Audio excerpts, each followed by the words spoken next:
A'udzubillahi minasyaitonirrajim. Bismillahirrahmanirrahim. Assalamualaikum warahmatullahi wabarakatuh. Alhamdulillahirabbil alamin. Wassalatu wassalamu ala asyrafil anbiya'i wal mursalin wa ala alihi wa sahbihi ajma'in. Bagi memberkati lagi program ilmu kita pada malam ini, mari kita membaca Ummul Furqan Al-Fatihah.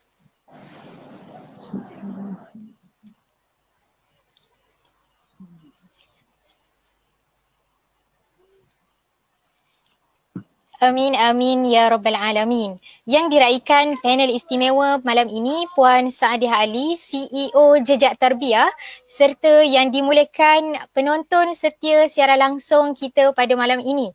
Untuk pengetahuan semua, Jejak Tarbiyah merupakan satu syarikat penerbitan dan menjual buku-buku daripada Indonesia, termasuk terjemahan kitab Arab dan buku-buku Inggeris.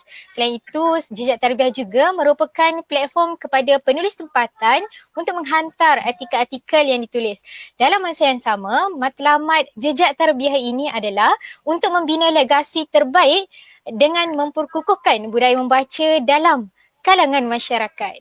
Tuan-puan sekalian, selamat datang saya ucapkan ke program Bicara Buku Iqra siri yang ketiga, anjuran Masjid Datuk Kelana Petra, Ilham Books dan Kelab Buku Nilai. Tidak dilupakan tajaan khas daripada Ahli Jawatan Kuasa Badan Khairat Kematian MPN, dan terima kasih kita ucapkan atas tajaan ini, dan diingatkan kepada warga Nilai terutamanya, jangan lupa untuk daftarkan diri dengan Khairat Kematian. Tambahan, diingatkan kepada seluruh penonton pada malam ini, jangan lupa untuk tekan butang like dan share serta meriahkan ruangan komen di bawah kerana butang tersebut hanyalah percuma. Dan jangan lupa untuk mention sahabat handai dan ahli keluarga untuk tonton bersama. Jadi pada malam ini kita akan berkenalan dengan karya agung Buya Hamka, iaitu seorang pahlawan besar yang mencorakkan lapangan dunia Islam. Buya Hamka ini sebenarnya nama sebenarnya Haji Abdul Karim bin Amrullah yang lahir di Sumatera Barat pada 17 Februari 1908 lalu meninggal dunia pada 24 Julai 1981. Buya Hamka ini terkenal sebagai ulama dan sastrawan besar di Nusantara. Beliau banyak melahirkan karya-karya yang ternama. Dan yang paling tersohor adalah karya beliau yang ditulis masa di penjara selama 2 tahun iaitu Tafsir Al-Azhar. Kita semua kita sebagai umat Islam ni kena bacalah Tafsir Al-Azhar ini. Jadi pada malam ini kita bukan ingin berbicara tentang Tafsir Al-Azhar, namun kita ingin menerokai 2 buah buku unggul iaitu buku Pribadi Hebat dan Si Sabariah. Tak sabar kan semua? Jadi anda semua dah dapat ke belum buku-buku ni? Okey, kalau belum boleh terus beli malam ni dan terus submit order di Shopee ataupun website Jejak Tarbiyah. Okey, panel kita sudah bersedia ke pada malam ni? Okey. Alright. Okey, sebelum kita bergerak menyelusuri kedua buah buku tersebut, terus kepada soalan pertama ya. Saya ingin bertanya kepada Puan Saadiah, bilakah penubuhan Jejak Tarbiyah ini dan ceritakan sedikit latar belakang Kak Saadiah dan bagaimana boleh terlibat dengan penerbitan buku ni dan syarikat Jejak Tarbiyah ni memang familiar lah dekat Malaysia. Okey, silakan. Okay, Assalamualaikum warahmatullahi wabarakatuh. Alhamdulillah diberi kesempatan pada malam ni. Terima kasih saya ucapkan kepada Cik Moderator kita, Cik Ayuni Nordin, jauh daripada Kelantan. Dan saya ucapkan juga penghargaan kepada Imam Besar Masjid Datuk Kelana Petra, Masjid Putra Nilai, iaitu Ustaz Andi, sahabat saya. Dan seterusnya juga kepada penganjur bersama iaitu Balai Ilham dan Kelab Buku Nilai. Terima kasih, insyaAllah untuk malam ni saya dijemput untuk bersama bagi sesi kita. Dan tadi berbalik kepada soalan yang diberikan oleh Cik Ayuni tadi, untuk Jejak Tarbiyah sendiri saya perkenalkan, Jejak Tarbiyah kita tubuhkan sebagai sebuah komuniti buku pada tahun 2014 dengan satu visi iaitu memasyarakatkan ilmu dan budi. Idea dia bermula daripada sebenarnya saya selalu pergi ke perpustakaan. Saya dulu di UKM. Saya belajar di UKM dalam jurusan komunikasi dan dasar awam. Jadi kita selalu luangkan masa ke perpustakaan Tun Sri Lanang. Di situ kita nampak satu khazanah ilmu yang sangat besar. So jadi sebagai pelajar universiti kita rasa sangat bertuah lah. Kita dapat menikmati karya-karya yang besar tau. Jadi kita bila melihat apa yang ada di dalam tu, kita rasa ada satu tanggungjawab untuk bawa karya-karya yang bagus ni pergi kepada masyarakat. Sebab kita ada kawan-kawan kita yang dia tak berkesempatan untuk masuk universiti, dia mungkin dia kerja di kilang. Jadi dengan itu kami pada 2014 kita tubuhkan komuniti buku Jejak Tarbiyah. Kita anjurkan wacana-wacana buku, seminar-seminar yang mana publik semua dapat akses untuk hadir lah. Alhamdulillah kali pertama kami anjurkan di Universiti Malaya. Saya ingat dalam sekitar 500 orang ketika itu datang, dan seterusnya kita buat secara meluas di beberapa universiti dan juga di beberapa tempat publik lah. So itu antara asas kepada Jejak Tarbiyah iaitu wacana. Wacana ni perbincangan, perbahasan, walaupun mungkin lebih familiar orang sebut sebagai perseminar. Terusnya selepas pada wacana kita anjurkan kembara, siri-siri kembara. Kita start dengan kembara Jejak Buku ke Jakarta. Kemudian kita mungkin kalau sebut Jejak Tarbiyah ramai yang kenal melalui kembara menjejak Buya Hamka di Padang ataupun di kampung Buya Hamka sendiri. Dan seterusnya baru saya ingat 2013 baru kita masuk dalam bidang penerbitan lah secara serius dengan penubuhan Jejak Tarbiyah Publication lah. Di situ kita start belajar terbitkan buku dan sehingga sekarang lah di JT Books sebagai satu company yang menguruskan Jejak Tarbiyah. Itu untuk Jejak Tarbiyah lah. Kalau untuk diri saya Saya berasal daripada Kedah. Saya kenal Hamka lambat lah. Mungkin yang pertama kali dengan nama dalam buku teks, tapi sekadar mungkin kita tak kaji lah, kita tengok apa yang ada info kat situ saja. Pertama kali saya kenal Buya Hamka pada tahun 2012 ketika saya kembara ke Jakarta. Itu kali pertama melalui karya dia Tenggelamnya Kapal Vanderwish. Itu kali pertama. Seterusnya saya ingat kalau untuk berkaitan dengan bagaimana boleh buat jejak tarbiyah ni, dia tak adalah tiba-tiba buat, sebab kita daripada zaman kampus lagi kita dah memang bergiat dalam program-program buku, cuma tak adalah nama dia jejak tarbiyah.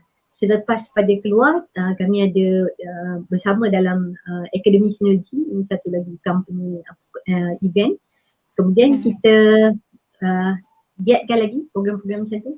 Tapi kalau nak kata pelibatan saya secara peribadi dengan buku ni, daripada sekolah menengah lagi saya dah pernah bekerja di kedai buku di kampung saya di Penang.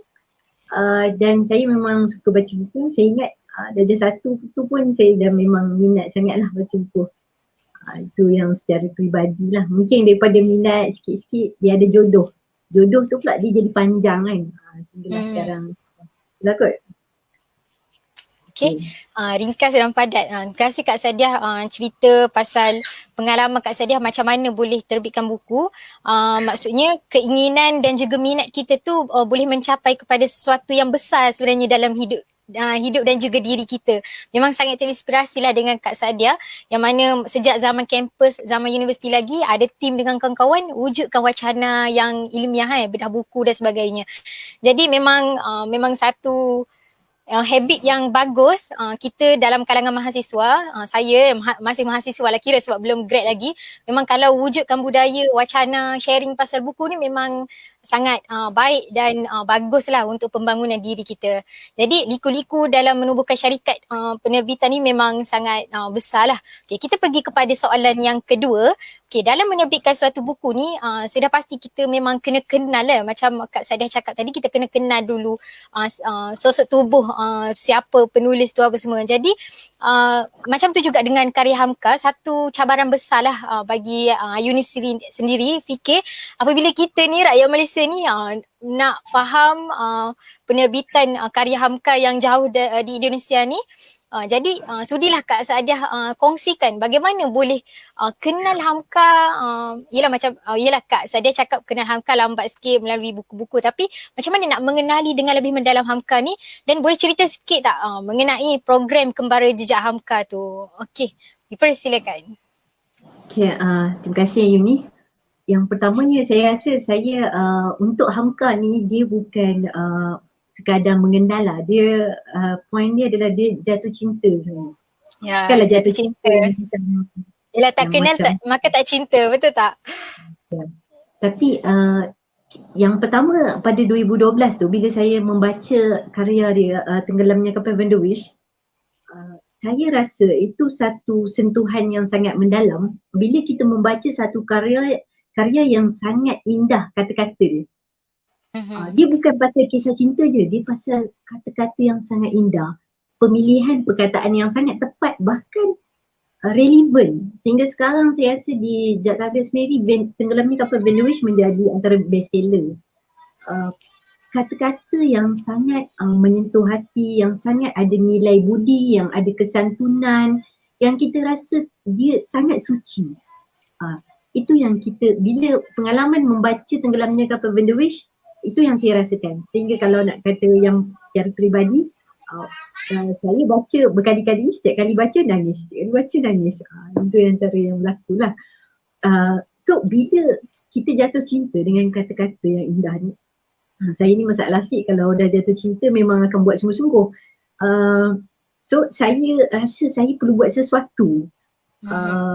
Saya selalu membaca buku dan KPI saya membaca buku adalah saya betul-betul ingat dan praktik apa yang ada dalam buku tu. Sebab tu masalah juga nak baca banyak buku ni, takut tak sempat beramal. Tapi tak adalah. Sebenarnya kita kena baca banyak buku. Okay, so apa yang saya buat adalah lepas tu saya anjurkan program seminar pemikiran Jejak Tarbiyah Hamka. Sebenarnya Jejak Tarbiyah tu sebenarnya nama program. asalnya. Kita tak plan untuk jadi syarikat penerbitan, kita tak plan untuk jadi syarikat travel. Tapi Allah rezekikan jalan yang saya lalui itu melalui buku. Bukan saja untuk saya, bahkan sekarang kalau di Jejak Tarbiyah kita di JT sendiri kita ada dalam 15 orang staff, kita ada beratus orang ejen-ejen dropship yang menjual buku. Manfaat dia sangat besar. So di situ bila jatuh cinta tu kita buat seminar. Bila buat seminar mereka minta kita buat kembara. Saya tak pernah pergi kampung Hamka, tapi kita ada sahabat yang pernah pergi. Jadi kita decide 2015 awal tahun kita pergi kembara menjejak Hamka. Kali pertama saya buat travel, pergi kembara ke Maninjau, ke Padang, 35 orang register pergi. Saya sendiri tak pernah pergi, tapi kepercayaan yang dibagi tu besar. Jadi bila kita pergi, alhamdulillah sahabat kita hubungkan dengan orang di sana, mereka sangat meraihkan, menyambut. Kalau orang Minang ni menyambut ataupun orang Indonesia secara keseluruhan menyambut tetamu, dia mesti ada gendang, mesti ada silat, mesti ada tarian. Tu belum campur lagi dengan package makanan dia yang sangat sedap lah. Jadi kita bila pergi ke sana tu kita bukan saja saya suka kalau orang selalu bertanya tentang di mana Padang ataupun di mana kampung Buya Hamka, di mana Danau Maninjau. Saya minta mereka Google Danau Maninjau. Cuba Google Danau Maninjau, dia akan keluar apa? Dia akan keluar satu pemandangan yang sangat indah, ada sawah padi, ada danau dan ada rumah-rumah yang tradisi, rumah-rumah yang atap gonjong gitu. Jadi keindahan dia adalah satu faktor yang membuat ramai orang jatuh cinta lah. Saya rasa most of orang yang suka travel ke tak suka ke, semua suka pada keindahan alam. Itu keindahan alam yang ditawarkan di tanah Minangkabau ataupun di kampung kelahiran Buya Hamka. Yang keduanya adalah bagi saya kekuatan ni adalah pada sejarah dia sendiri, tokoh dia sendiri, ketokohan. Sejarahnya dia bukan tentang Hamka saja, banyak tokoh besar termasuk ayah Buya Hamka sendiri yang berada di sana. Seterusnya kita ada kebudayaan dia, ada nilai-nilai kebudayaan yang memang kuat dekat sana. Tradisinya dan seterusnya kita ada kesantunan masyarakat. Sebab tu selepas pada kita pergi kali pertama, kita buat lagi yang seterusnya, kita buat dalam format program anak angkat. Kita tinggal dengan masyarakat di sana. Alhamdulillah saya kesempatan sempat dapat keluarga angkat yang kebetulan merupakan sepupu Buya Hamka, iaitu anak Syekh Yusuf Amrullah. Syekh Yusuf Amrullah ni bapa saudara lah kepada Buya Hamka. Saya tinggal di rumah Syekh Yusuf, rumah peninggalan beliau, dan di situlah saya akrab dengan keluarga Buya Hamka. Jadi saya dengan Buya Hamka ni saya tak pernah bertemu dengan beliau, tapi ikatan tu terasa seperti ikatan kekeluargaan. Jadi bila kita balik ke Maninjau, saya sebut balik lah, kalau ke Maninjau tu dah macam balik. Ada nenek yang menyambut kita, ada keluarga yang menyambut kita dan sangat kesantunan tu. Kita terasa seperti mana Buya Hamka masih ada lagi. Ikatan kita berkongsi cerita yang sama, kita berkongsi kenangan yang sama sebab kita membaca Hamka. Jadi saya nak ceritakan itu momen yang saya kenal Hamka dan alhamdulillah tanpa saya jangka daripada permulaan 2015 kita buat kembara Hamka. Sebenarnya kembara dia start dengan kembara Jakarta, kemudian Hamka. Kita ada juga kembara-kembara di tempat lain, di Aceh, di Palembang, di Belitung, di Jogja, di Semarang. Kalau nak sebutkan banyak lah kan. Kita pernah sampai ke Turki juga menjejak pada zaman Syed Nursi. Daripada situ alhamdulillah saya rasa yang ikut kembara Jejak Tarbiyah lebih daripada 1,000 orang dalam data yang kita pernah kumpulkan. Keindahan yang ada dengan package yang lengkap tu dia membuatkan saya rasa ramai orang jatuh cinta bila pergi ke Danau Maninjau Kampung Hamka. Itu saya rasa permulaan yang membuatkan perjalanan ke arah penerbitan buku tu dipermudahkan. Bila kita ada connection untuk membuat dia jadi lebih baik lah.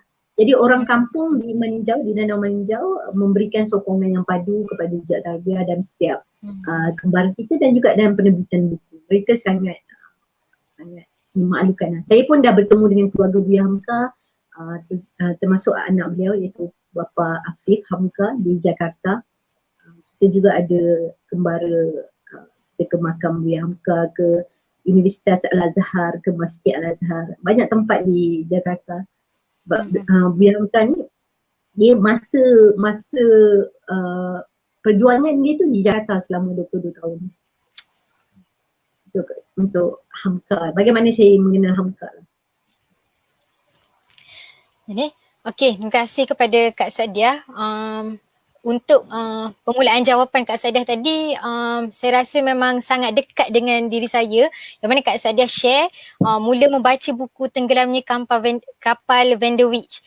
Saya pun mula mengenali, maksudnya baca karya Hamka ni bermula dengan buku Tenggelamnya Kapal Van der Wijk. Memang saya pun memang jatuh cinta. Memang saya tak boleh kalau tengok bait-bait yang macam romantiknya rasa, tapi walaupun kita rasa dia punya ayat ataupun perkataan dia tu romantik, tapi dia macam ya Allah, nice-nya tulisan Hamka ni. So memang buku yang pertama saya baca kenal Hamka, buku yang saya baca, lepas tu kenal Hamka, dan lepas tu saya mulalah beli buku-buku Hamka, dan rupanya dekat rumah pun ayah saya suka baca karya Hamka, dan memang saya memang terus follow Jejak Tarbiyah lah, sebab Jejak Tarbiyah ni satu komuniti yang banyak share pasal Buya Hamka terutamanya. Memang sangat nice. Dan yang kedua, Kak Sadiah share pasal jejak kembara Jejak Hamka tadi. Memang tu adalah satu wishlist impian saya. Masa tu saya belajar dekat USIM, saya tengok ada ialah program kembara Jejak Hamka masa tu, kembara jejak ke Turki pun ada masa tu. Memang saya nak bersama dengan komuniti Jejak Tarbiyah tu, memang ialah memang impian saya. Jadi apabila Kak Sadiah share pasal pergi Indonesia apa semua, mendapat layanan yang baik daripada rakyat kat sana, memang kita rasa macam ya Allah, bestnya cepatlah habis COVID ni supaya kita sama-sama boleh pergi nanti, menelusuri nanti.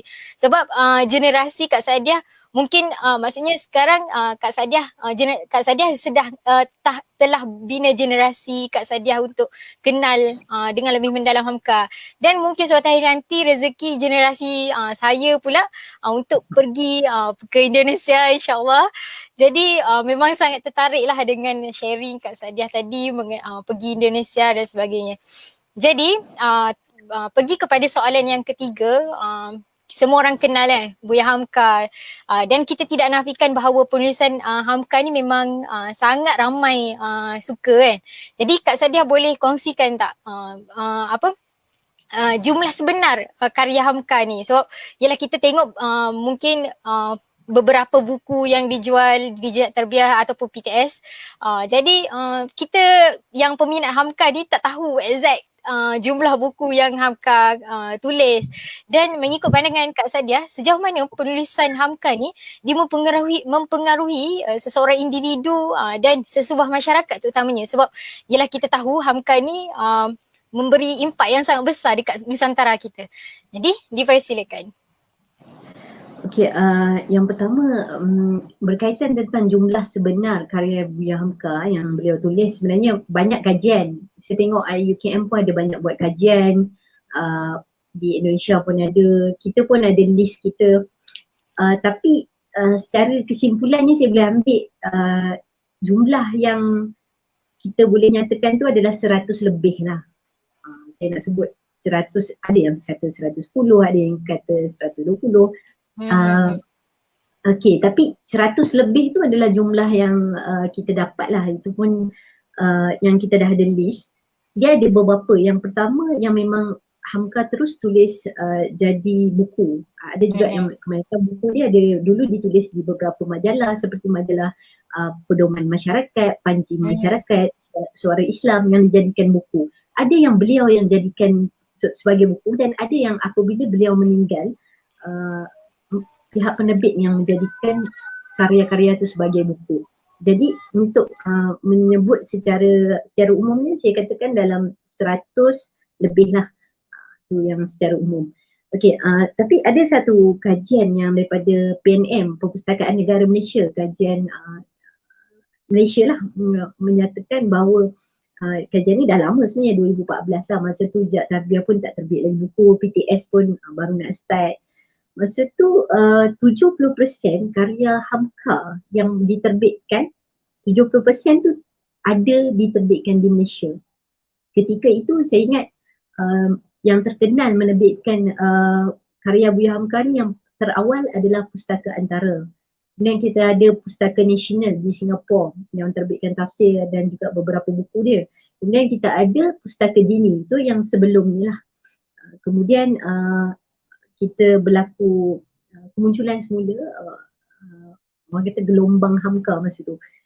2014 ada filem Tenggelamnya Kapal Bendewish, ada teater Di Bawah Lindungan Kaabah, dan masa tu PTS ambil keputusan untuk terbit semula karya Hamka. Dan saya pun dah lama dah memang teringin nak terbitkan. Cuma kita masa tu masih muda, belum ada kemampuan. Dan masa tahun 2017 baru kita ada kemampuan, kita ambil karya-karya yang belum lagi diterbitkan.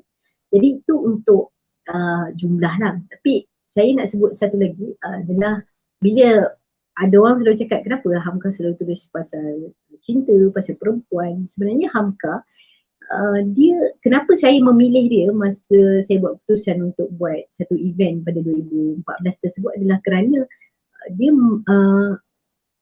menulis agak syumul dalam pelbagai lingkup bidang, iaitu dalam falsafah, sastra, politik, sejarah, tafsir, agama. Dia mempunyai sangat banyak bidang penulisan yang mana mudah untuk kita merujuk. Sebagai satu ulama Nusantara, bahkan kalau kita membaca dalam buku Kenang-kenanganku di Malayang, Tun Abdul Razak, kita punya Perdana Menteri pernah menyebut yang Hamka ni adalah penjaga besar kebanggaan Nusantara. Itu acknowledgement masyarakat kita, pemimpin kita, bahkan beliau juga pernah dapat doktor daripada UKM, daripada Mesir. Sangat banyak sebenarnya. Saya melihat juga di perpustakaan UKM, sebenarnya antara perpustakaan yang paling banyak ada karya Hamka dan penulisan berkaitan dengan Hamka. Hamka ni dia ada orang yang mengkaji tentang dia juga. So di UKM sekitar ada 173 penerbitan, saya ingat di mana lagi, di PNM ada 150 lebih, di UM ada dalam 120 lebih penerbitan Hamka dan tentang Hamka yang menulis tentang Buya Hamka. Dan untuk maklumat juga, si Sabariah ni manuskrip ni kami tak jumpa di Indonesia. Memang kami cari di rata-rata tempat di Indonesia tak jumpa. So kami dapat detect di internet, di WorldCat, satu portal untuk cari karya-karya lama ni. Dia ada di library di Canberra, di Australia. Jadi kita minta kawan kita pergi tengok di Australia. Dia cakap ada kopi di UM. Dan alhamdulillah kita dapat pergi ke Universiti Malaya, kita dapatkan kopi dia. Kopi dia tu pun memang tak clear, so kita terjemahkan lah daripada bahasa Minang kepada dalam bahasa Melayu. Kalau si Sabariah ni diterbitkan dalam 2 bahasa. So tu antara Buya Hamka berkaitan dengan karya-karya dia. Satu lagi saya nak cakap tentang bila bercakap tentang Buya Hamka, ada orang mungkin melabel beliau sebagai seorang ulama, ada orang melabel beliau seorang penulis novel cinta. Tapi Hamka ni dia menyediakan pelbagai pintu untuk kita masuk tanpa kita perlu rasa macam cuak-cuak. Kita bebas memilih pintu apa. Ada orang dia mengenal Hamka melalui pintu falsafah. Mungkin ada yang baca buku falsafah dia kan. Ada orang mengenal Buya Hamka melalui pintu tasawuf. Ada orang mengenal Buya Hamka melalui pintu tafsir. Ada mungkin orang dia tak baca buku-buku fiksyen ni, dia baca tafsir. Ada orang kenal Hamka melalui politik. Dia lama dalam politik. Dan sangat ramai orang mengenal Hamka melalui pintu cinta. Ini yang kita tengok pada karya-karya beliau yang menyentuh perasaan. Itu yang kita boleh memilih dan tak ada masalah.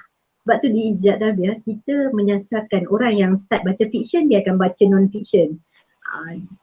Dia akan baca sampai ke tafsir. Siapa yang baca non-fiksyen dia akan pergi kepada fiksyen. Itu kelebihan yang ada lah. Banyak lagi penulis-penulis lain yang hebat, tapi sekarang kita bercakap tentang Hamka, itulah keistimewaan Hamka yang kita boleh reach melalui pelbagai pintu. Cakapnya untuk karya. Okey, terima kasih Kak. Macam mana? Belum masuk buku lagi ni. Ya, kita teruskan. Okey, terima kasih kepada Kak Sadia yang share lah mengenai berapa jumlah Buya Hamka yang mana kita tak boleh nak trace yang betul kan. Tapi begitu banyaknya penulisan, sebenarnya penulisan Hamka ni memang sangat memberi impak lah kepada kita punya masyarakat di Nusantara terutamanya. Jadi kita pergi kepada soalan yang keempat, soalan yang ditunggu-tunggu, iaitu ulasan sedikit mengenai buku Si Sabariah dan Pribadi Hebat. Okey, buku Si Sabariah ni untuk pengetahuan semua, antara buku yang disebut-sebut lah siapa yang geng-geng penggemar buku ni memang diorang akan sebutlah mengenai buku Si Sabariah ni selepas ianya diterbitkan oleh Jejak Tarbiyah pada 2020. Kan? Okay, jadi Si Sabariah ni dia merupakan novel pertama Buya Hamka yang menjadi titik tolak Buya Hamka untuk berani menjadi seorang penulis. Okay, yang keduanya buku Pribadi Hebat. Buku ni ditulis pada 1950, tak silap saya. Memang sangat lama dah dan ia sangat penting, memang sangat penting dibaca oleh sesiapa pun. Sebab apa? Sebab ianya satu motivasi permulaan untuk kita membina diri. Ni buku pribadi yang keluaran PTS dan ni buku keluaran Jejak Tarbiyah 2020. Jadi boleh dapatkan malam ni terus boleh dapatkan. Okey, jadi Kak Sadia boleh kongsikanlah sedikit sinopsis dan juga pedoman dan ataupun apa yang rasa zuk sangat dengan kedua-dua buah buku ini. Dipersilakan. Okey, masih insyaAllah untuk malam ni kita dah habis setengah jam tapi baru nak masuk buku kan. Okey, kita ada dua buku yang sebenarnya kita nak bincangkan pada malam ni. Saya tak nak berbincang panjang sebab nanti jadi spoiler, dia tak best, terutamanya kalau novel. So dia lebih kepada macam teaser je lah Si Sabariah ni untuk kita tengok apa yang kita boleh pergi kepada Si Sabariah ni. Si Sabariah ni diterbitkan pada tahun 1928 ketika Buya Hamka berusia 20 tahun. Buya Hamka dia lahir tahun 1908 dan meninggal pada tahun 1981. So untuk buku ni pertama kali diterbitkan dalam bahasa Minang dengan tulisan aksara Jawi ataupun aksara Arab lah. So ini diterbitkan pada tahun 1928, tetapi sebenarnya cerita ni diambil daripada kisah yang pernah Buya Hamka lihat ataupun dia melalui lah, kisah sebenar sebenarnya. Kisah sebenar di kampung dia. Pada tahun 1915, masa tahun 1915 tu Buya Hamka ni dia baru umur 7 tahun. Dia boleh ingat kisah tu untuk terbitkan buku ni pada tahun 1928.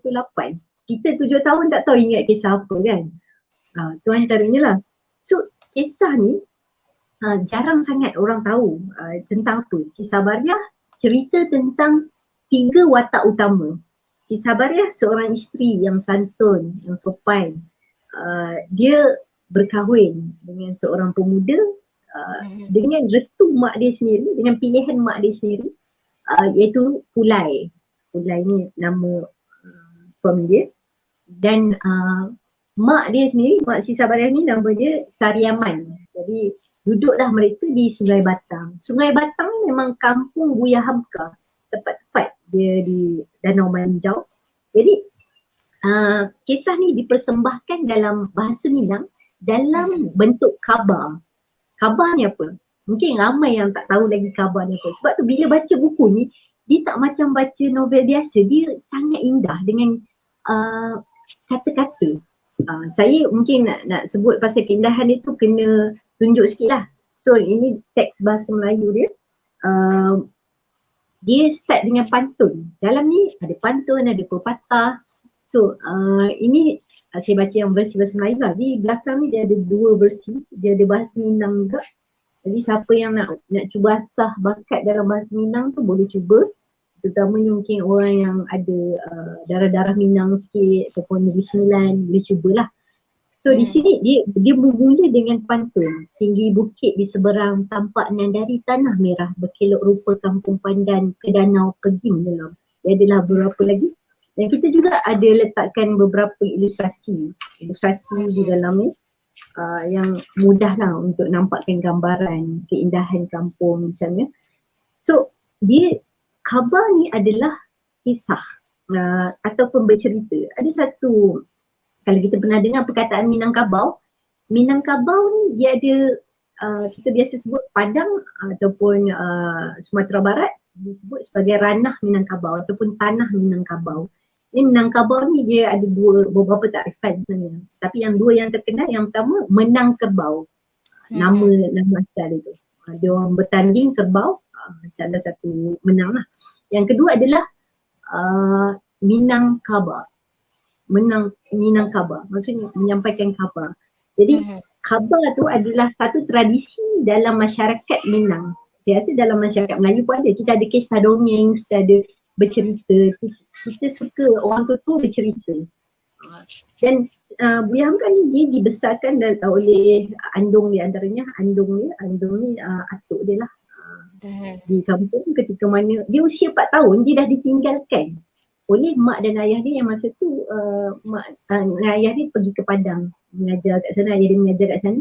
Daripada umur 4 tahun dia ditinggalkan, dia ajar pepatah petitir, dia diajar dia banyak dapat cerita-cerita daripada andung dia.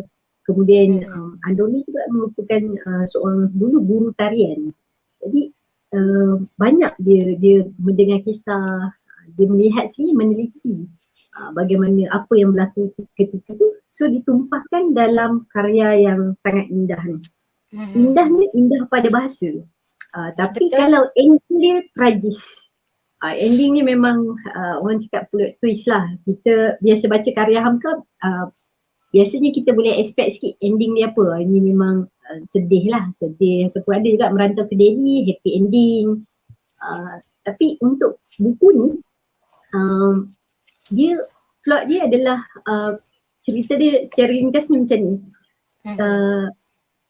Selepas pada si Sabaria berkahwin dengan si Pulai, kehidupan mereka masih susah. Jadi untuk memperbaiki kehidupan dia, ada satu adat orang Minang. Orang lelaki mesti pergi merantau untuk mengubah nasib hidup. Jadi dia pun nak pergi merantau. Dia punya merantau tu tak adalah pergi ke jauh sangat sebenarnya. Bila saya cek, dia sebenarnya pergi ke Pariaman. Kalau zaman sekarang pergi Pariaman tu daripada Maninjau dalam 2 jam lebih lah macam tu. Tapi zaman dulu orang jalan kaki. Adalah yang naik kereta kuda. Tapi perjalanan ni sangat lama, makan hari. Jadi ada satu pepatah orang Minang. Saya baca sekarang sikit. Keratau madang di hulu, berbuah berbunga belum. Merantau bujang dahulu, di kampung berguna belum. Itu satu pepatah Minang yang menggalakkan orang-orang, anak-anak mereka, lelaki pergi merantau untuk mengubah nasib. Jadi Pulai ni dia pergi merantau untuk berdagang. Dia berdagang barang-barang runcit, barang-barang harian di Pariaman. Jadi apa yang berlaku, bulan berganti bulan, dah lama sangat dah, orang yang pergi berdagang di negeri-negeri lain dah balik, tapi dia belum balik. Tak ada khabar, tak ada berita, tak ada kiriman wang. Jadi isteri yang ditinggalkan di rumah mak mertua dia rasa macam kesepian, rasa macam tertanya-tanya di mana suami dia, kenapa tak balik. Dan masa itulah mak dia start rasa macam anak dia tak boleh terus macam ni. Kebetulan tak ada seorang pedagang lain yang baru balik daripada Bengkulu, si Suman balik. Jadi mak dia berkenan dengan si Suman tu dan mak dia nak dia bercerai dengan suami dia dan kahwin dengan si Suman ni. Sebab si Suman ni dah berjaya kan. Jadi apa yang berlaku adalah si Pulai ni dia tak tahu apa, dia tengah berdagang kat sana. Biasalah berdagang, sikit-sikit adat berdagang, kadang untung, kadang rugi. Tapi bila barang dagangan tu kecil, penghasilan pun kecil lah. Satu masalahnya adalah bila si Pulai ni dia tidak berkirim khabar, dia diam. Dan dia pun tak kirim apa-apa. Dia nak kirim pun sebab dia punya penghasilan tu hanya cukup untuk dia beli modal yang beli barang untuk jadikan modal untuk yang seterusnya.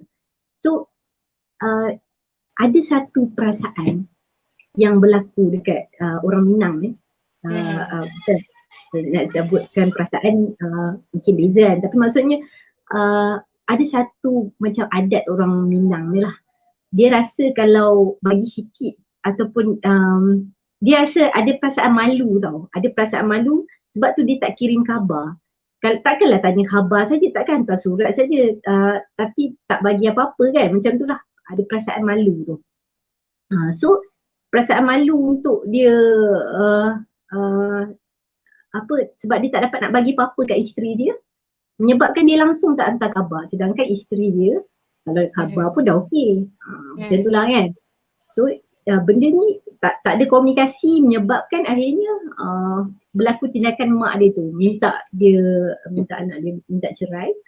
Sehinggalah pada suatu hari ibu kepada si Pulai ni hantar surat minta anak dia balik. So bila anak dia balik, memang mak mentua dia minta cepat-cepat lah, minta cerai kan. Dan perempuan ni memang seorang yang sangat suci hati, sangat baik, sangat santun, sayang kepada suami dia. Dia cuba mempertahankan, tapi seorang perempuan di Minangkabau, dia sangat berada di bawah kekuasaan keluarga dia.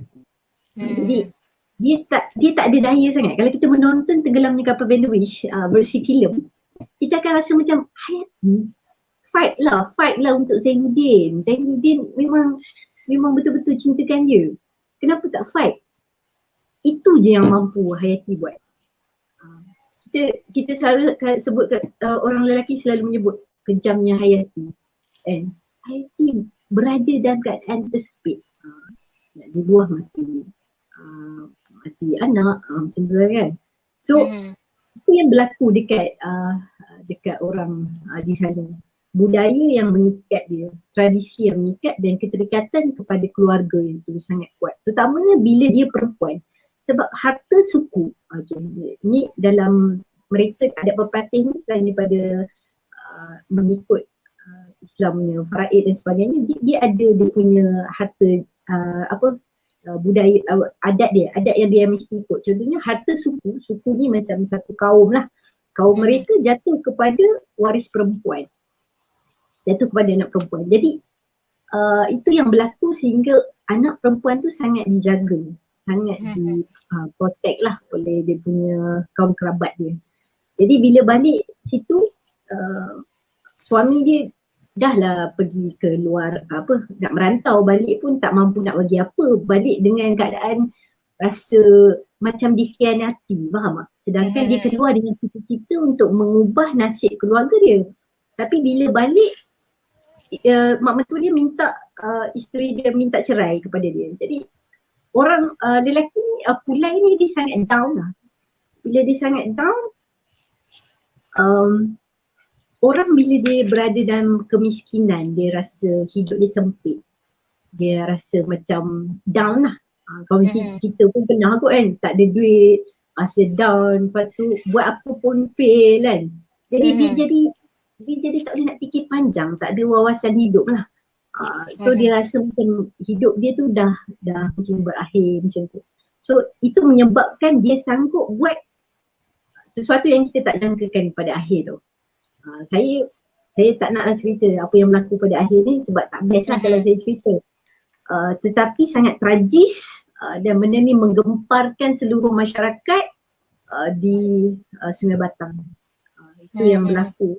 Tapi poin kepada buku ni adalah dia ada beberapa tema lah tentang yang pertama, rumah tangga jangan masuk campur tangan keluarga. Maksudnya rumah tangga yang dibina oleh seorang lelaki dan perempuan yang matang, tidak perlu pada campur tangan keluarga yang akan merosakkan lagi keadaan. Yang membaikkan keadaan tu apa, alhamdulillah, okey, tak apa. Tapi yang seterusnya adalah tema Dr. Mazli Malik. Dia menyebut buku ni adalah kritikan ekonomi kepada kemiskinan masyarakat yang menyebabkan dia tak boleh nak fikir jauh. Dia boleh melakukan tindakan yang lebih baik. Dia boleh larikan isteri dia ke kalau dia tak nak bercerai kan. Tapi itu yang berlaku bila mana dia ambil tindakan yang memusnahkan diri dia dan memusnahkan isteri dia. Itu sebabnya bila miskin dia jadi sempit, dia jadi tak boleh nak fikir, dia rasa macam hidup dia dah gelap, tak ada harapan. Itu yang berlaku kepada cerita ni. Dan sangat menyedihkan, tragis. Nak tahu cerita dia macam mana, kena belilah. Ya, Tengok. ya Allah. Itu kot untuk buku ni. Saya Okey. rasa macam tak sempat nak cerita pasal buku lain kan. Okey.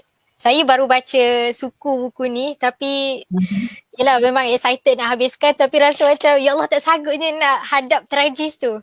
Tapi tak apa, kita yelah yang boleh dapatkan memang sangat nice lah dengar tadi sharing daripada Kak Sadia.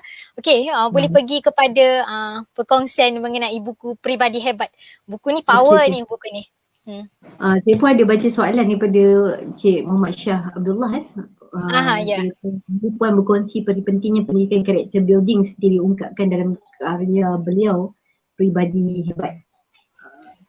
Buku kedua yang akan saya sentuh sebenarnya secara ringkas sebab kita pun tak ada masa yang panjang. Lebih kepada nak memperkenalkan apabila ramai bertanya apakah buku yang terbaik untuk mereka mula membaca bagi yang bukan fiksyen. Biasanya fiksyen banyak, kita ada bagi Tenggelamnya Kapal Bendewish, Terusir, banyak pilihan yang mudah untuk dibaca. Tapi untuk buku umum, kita selalu suggestkan buku Pribadi Hebat walaupun mungkin yang lebih terkenal adalah Falsafah Hidup ataupun Tasawuf Moden.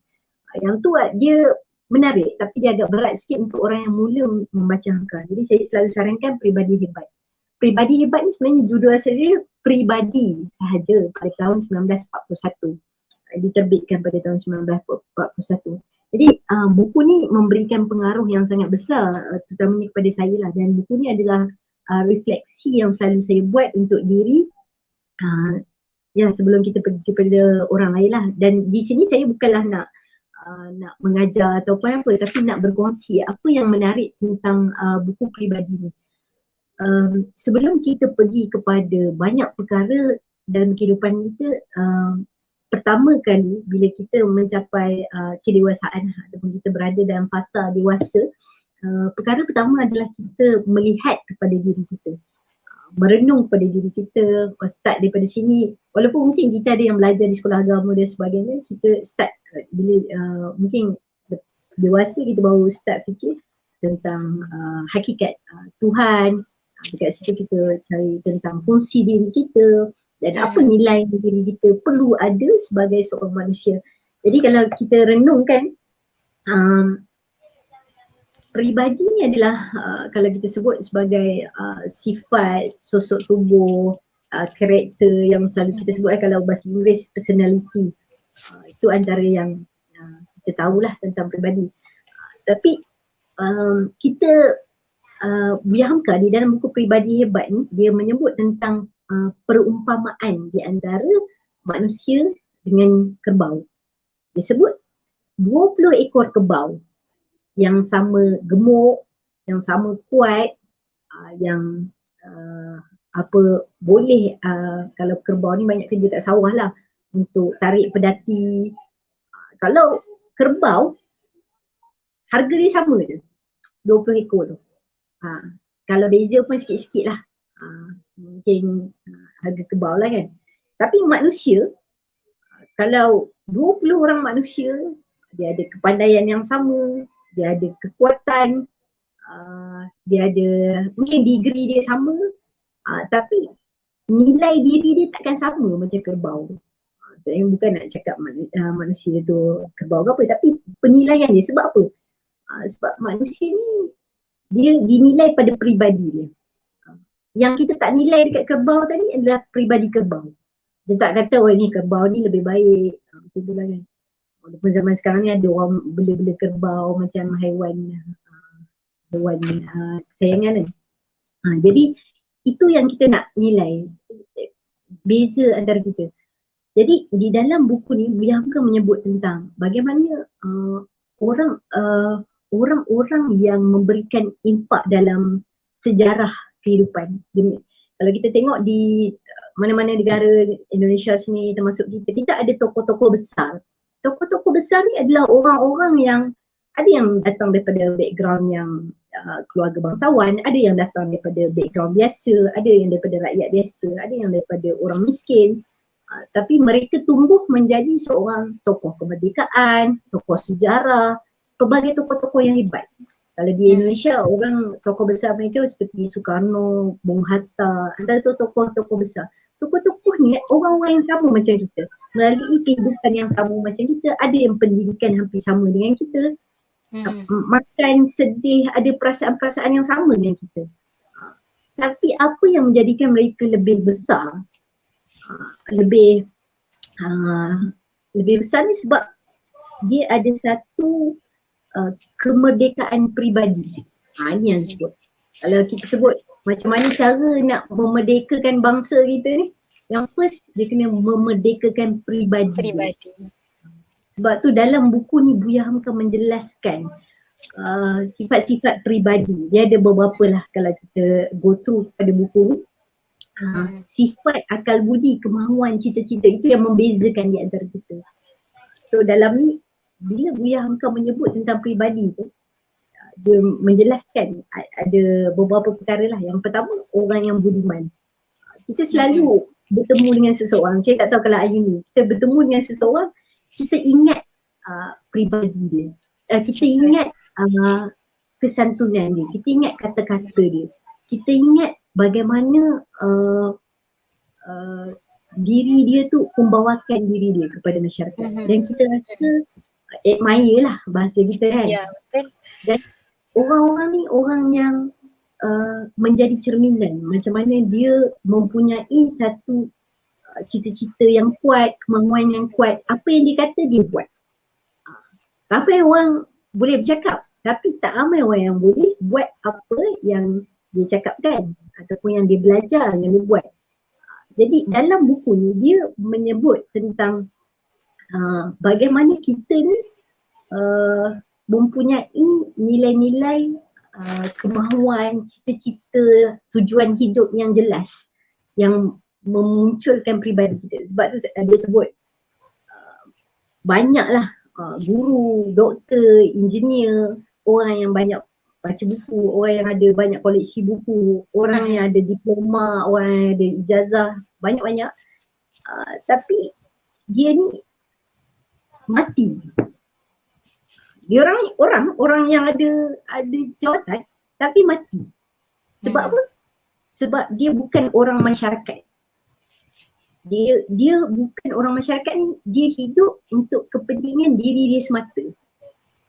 Contoh zaman sekarang ni semua orang nak secure kewangan untuk diri sendiri. Bagus untuk secure untuk diri sendiri, tapi lepas tu lebih kepada nak fokus dekat diri sendiri, menambah kekayaan diri sendiri, langsung tak peduli tentang masyarakat, tentang jiran tetangga, tentang bagaimana untuk membina satu komuniti yang lebih sihat, untuk membina environment yang baik kepada anak-anak, kepada masyarakat. Jadi kepedulian kepada masyarakat sekeliling tu adalah kunci yang Buya Hamka ingin tekankan. Kita belajarlah bidang itu pun, belajarlah menjadi orang yang setinggi mana pun, kepedulian kita itu yang disebutkan sebagai orang masyarakat tu, yang Buya Hamka tekankan. Jadi itu yang banyak kali lah kalau dalam ni dia sebut ramai orang belum tentu ada harga diri bila mana dia tidak bersama dengan masyarakat dia.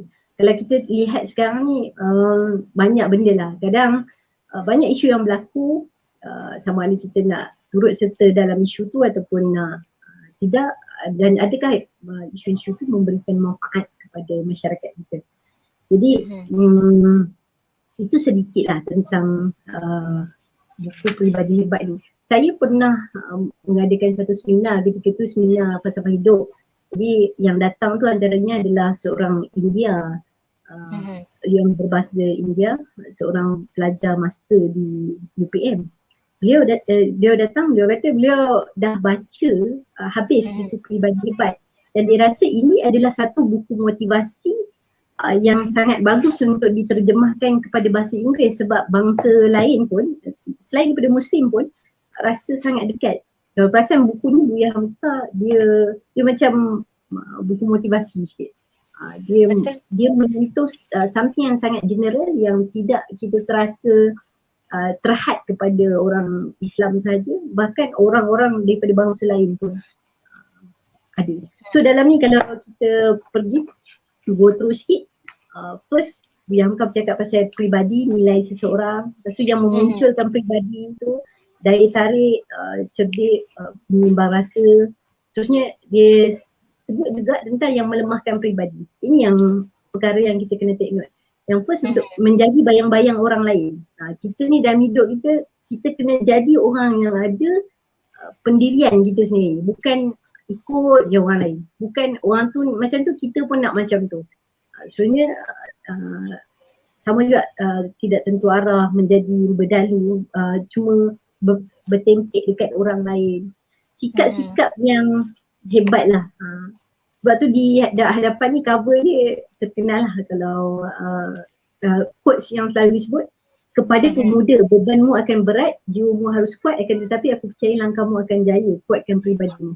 Ni antara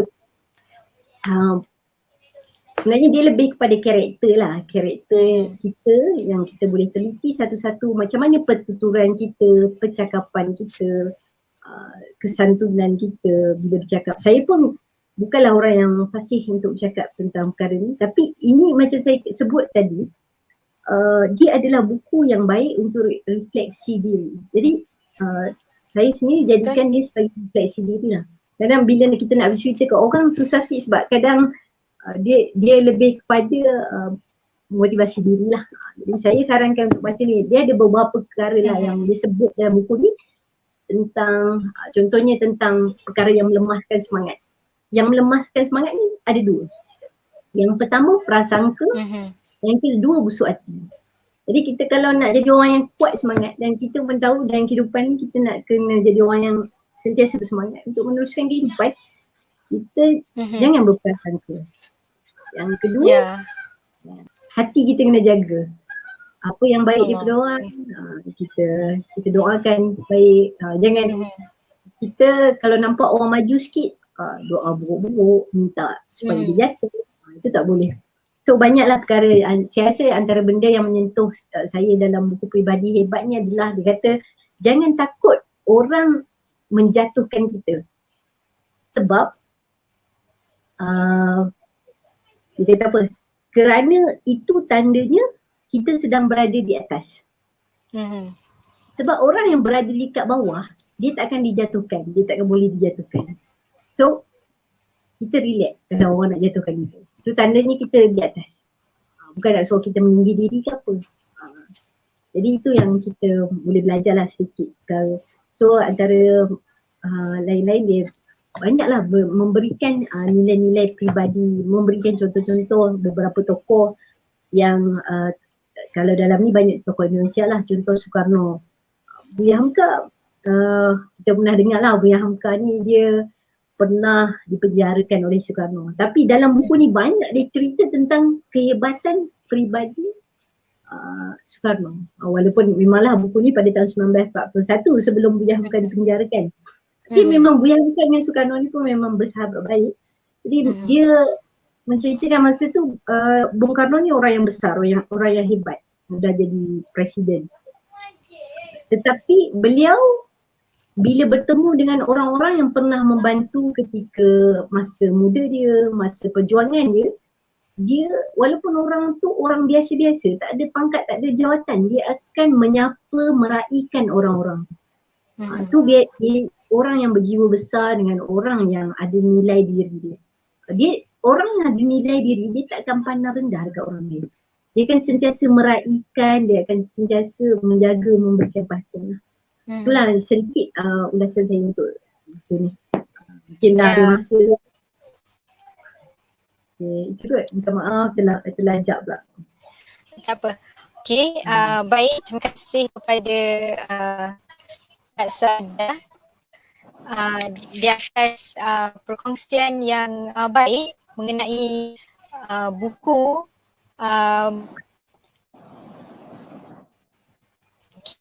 Okay, terima kasih kepada Kak Sada yang ceritakan mengenai buku ini sangat baik saya kira kerana dia memberi satu motivasi dan juga impak yang sangat baik kepada diri kita. Dan disebabkan kita tidak tidak cukup masa. Jadi saya ingin memetik soalan daripada Puan daripada tu yang bertanya, daripada Muhammad Syah Abdullah, katanya komen Puan ber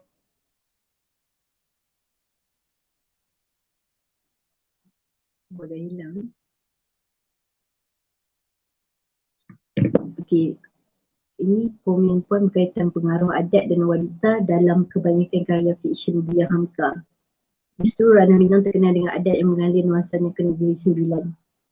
Jadi bila Buya Hamka dia pernah bercerita dalam sebuah buku fiksyen angkatan baru, ada yang bertanya kepada Buya Hamka, kejadiankah cerita-cerita yang Buya tuliskan di dalam buku-buku yang diterbitkan. Jadi Buya Hamka menyebut kejadian. Kejadian ni maksudnya cerita tu adalah cerita yang memang berlaku, sama ada berlaku yang Buya Hamka lihat ataupun yang berlaku kepada kawan-kawan yang lain ataupun apa yang dia lihatlah sepanjang perjalanan kehidupan dia. Sebab tu Buya Hamka ni dia sangat ada banyak kembara lah ataupun merantau. Beliau pernah pergi ke Jogja untuk belajar. Beliau juga pernah ke Mekah selepas itu. Kemudian berada saya rasa sekitar 11 tahun di Medan. Pernah juga merantau 3 tahun ke Makassar. Kalau kita lihat buku Tenggelamnya Kapal Bendewish, latarnya di Makassar. Kemudian kita ada juga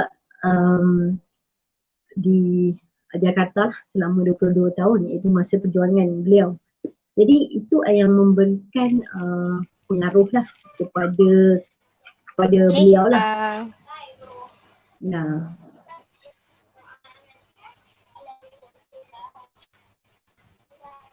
jadi untuk persoalan tentang adat tadi, memang Buya Hamka ni dia mengkritik adat budaya masyarakat Minang. Tetapi dia bukanlah mengkritik yang dia mengkritik membenci. Kita dalam masyarakat kita sekarang ni banyak kritik yang benci, bukan kritik untuk memberikan kebaikan.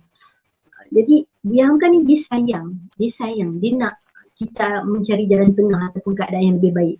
Jadi bila ada aturan-aturan adat yang nampak menyusahkan keadaan, dia kritik isu itu. Itu yang berlaku dalam Tenggelamnya Kapal Bendewish. Jadi orang Minang ni dia ada beberapa orang kata adat budaya yang terikat dengan contohnya dengan nenek mamak.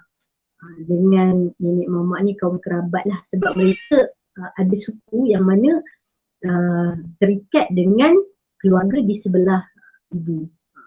Sehingga kalau zaman dulu tu yang berlaku kepada Zainuddin dengan Hayati, orang Minang tidak boleh atau susah sikit lah nak berkahwin pula dengan orang yang tak tentu keturunan, bukan tak tentu keturunan, sebab tak diterima dengan baik lah.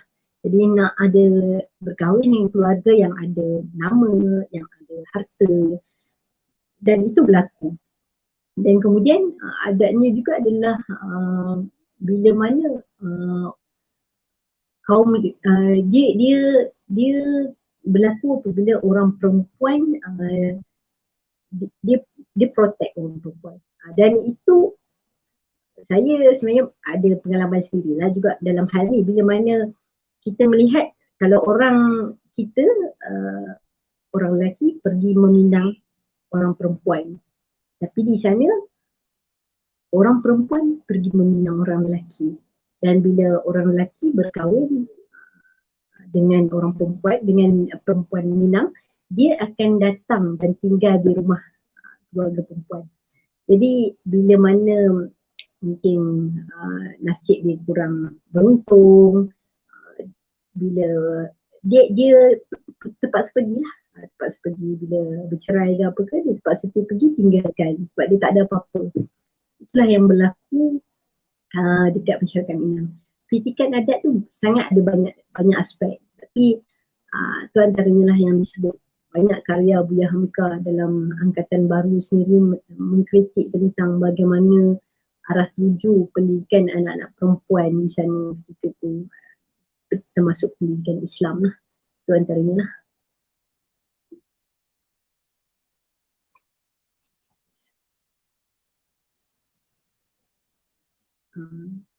Buku ayahku dia anak ganda. Okay, tu antara buku ayahku antara buku yang sangat menarik untuk kita lihat lah. Ditulis pengalaman beliau sendiri sebagai anak, dan saya sangat syorkan semua yang nak mengenali Buya Hamka boleh membaca buku tersebut. Ini buku ayahku. Okay, buku ayahku ditulis oleh Buya Hamka berkaitan dengan dunia Haji Karim Amrullah, dan buku ayah ditulis oleh Irfan Hamka. Itu antara buku yang popular. Jadi kalau satu lagi untuk mengenal Buya Hamka adalah buku Kenang-kenangan Hidup. Buku ni ditulis oleh Buya Hamka sendiri, autobiografi tentang kisah hidup beliau lah. Itu antaranya yang kita boleh lihat lah. So untuk yang lain mungkin boleh lihat buku-buku di Shopee Jejak Tarbiyah ataupun website jtbooks.my. Cukup setakat ni.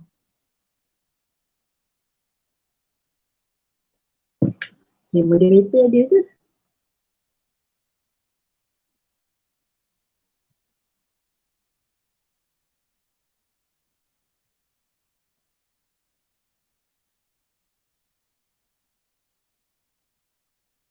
Okay, mungkin moderator pun dah hilang. Jadi saya ucapkan terima kasih kepada semua yang menonton pada malam ni. Terima kasih banyak. InsyaAllah semoga ada ruang untuk berkongsi balik semula. Terima kasih kepada Cik Ayuni Nordin, moderator kita pada malam ni, dan juga kepada pihak masjid, Masjid Kelana Petra, Putra Nilai, Imam Besar Ustaz Andi, dan juga seluruh warga kerja yang menjayakan. Terima kasih banyak. InsyaAllah semoga apa yang dapat ni bermanfaat, dan mohon maaf juga atas segala kekurangan daripada saya. InsyaAllah semoga bermanfaat kepada semua dan boleh mula membaca karya-karya Hamka yang mana kita akan temui keindahan bahasa dan juga pelbagai macam saya sebutkan tadi, banyak bidang-bidang ataupun cabang-cabang penulisan Buya Hamka yang kita boleh meneliti lah. Antaranya, terima kasih banyak. Assalamualaikum warahmatullahi wabarakatuh.